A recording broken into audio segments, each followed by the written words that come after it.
If you've been told that you have histamine intolerance, you've probably heard all about food. Cut this out, avoid that, and watch what you eat. And yes, food plays a role, but here's the thing. Histamine tolerance isn't solely about diet. I'm Natalie, Community Manager and Coach at Reorigin, and I want to share a different perspective because what we're learning from neuroscience is that histamine intolerance isn't only a body issue. It's actually a brain and nervous system one as well. Let's take a closer look at what's really happening when your body seems to overreact and what you can do to start calming it from the inside out.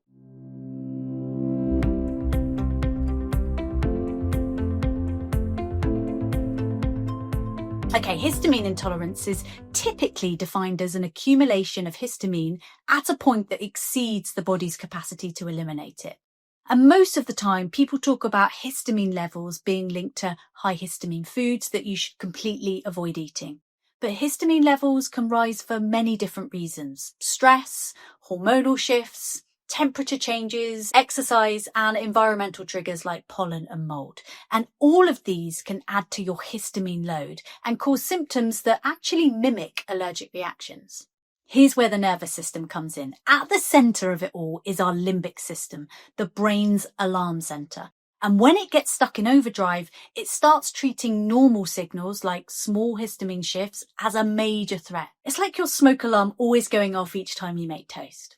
Research shows that the limbic system helps regulate histamine response. It's important to know that some histamine is absolutely essential.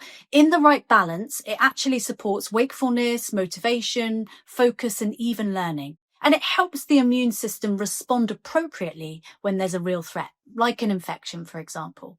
But when these levels stay high, whether that is from chronic stress, inflammation, or poor breakdown in the body, it can have the complete opposite effect.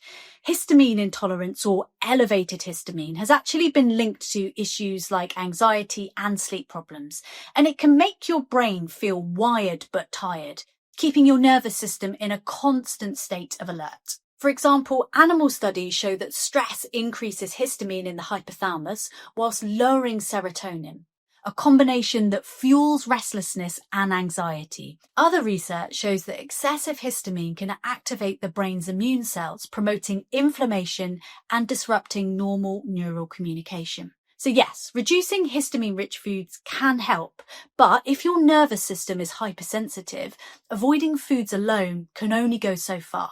You also need to retrain your brain to bring your stress and alarm responses back to normal. So each time you make toast, that alarm doesn't go off.